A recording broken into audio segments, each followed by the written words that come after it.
Bonjour et bienvenue. Et si la clé pour gérer nos inquiétudes, et même pour atteindre nos plus grands objectifs, eh bien si cette clé ne se trouvait pas dans une meilleure organisation, mais dans une seule et unique priorité? C'est exactement ce qu'on va explorer ensemble aujourd'hui. On connaît tous ce sentiment, n'est-ce pas? La liste de choses à faire qui n'en finit plus, les notifications qui n'arrêtent pas. Et puis, cette petite anxiété toujours là, en arrière-fond. Est-ce que j'aurai assez de temps, assez d'argent, assez d'énergie? On a l'impression de courir en permanence sur un tapis roulant, et la ligne d'arrivée semble reculer à chaque pas. Et face à cette course un peu folle, il y a une perspective très ancienne qui vient tout remettre en question. Ce verset, ce n'est pas juste une petite astuce de productivité. Non, c'est un changement total de vision.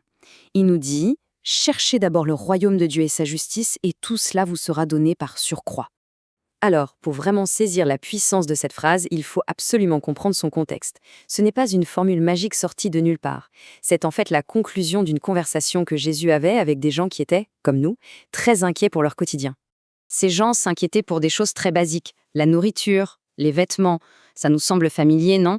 C'est un peu comme nos angoisses sur la sécurité financière ou sur l'avenir. Et face à ça, la première réponse de Jésus, ce n'est pas un plan d'action en 5 étapes, c'est un rappel radical. Votre Père céleste, c'est déjà tout ce dont vous avez besoin. Et c'est là que tout prend son sens. Il ne s'agit pas d'une sorte de deal avec Dieu pour obtenir ce qu'on veut. C'est une invitation à revoir complètement nos priorités. Le cœur de l'idée, c'est vraiment de déplacer notre attention, notre focus. Concrètement, chercher le royaume, qu'est-ce que ça veut dire? Eh bien, c'est choisir d'aligner sa vie, ses décisions, ses pensées sur les valeurs de Dieu. L'amour, l'intégrité, la paix, la générosité. C'est un vrai basculement. On passe d'une mentalité de manque et d'inquiétude à une mentalité de confiance.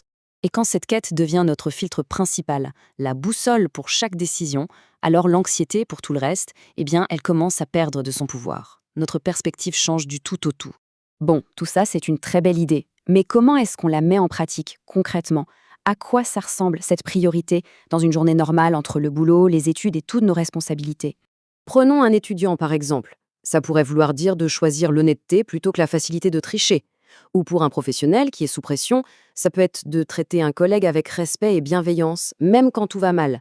En fait, la question de base qui guide nos actions passe de quoi est-ce que j'ai besoin à quelle est la bonne chose à faire, là, maintenant. Pour commencer, il y a une action toute simple mais super puissante qu'on peut intégrer dès le réveil. Une action qui prend à peine 1 minute, mais qui peut vraiment donner le ton pour toute la journée.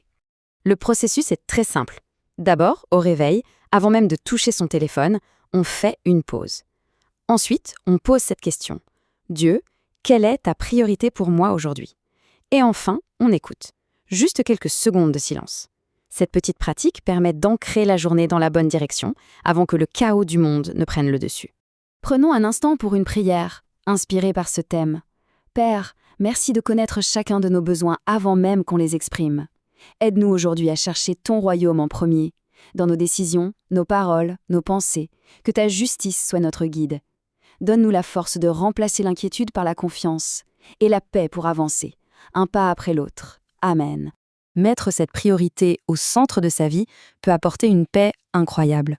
On connaît tous quelqu'un qui se débat avec l'anxiété. Si vous pensez que ce message peut aider, n'hésitez pas à le partager.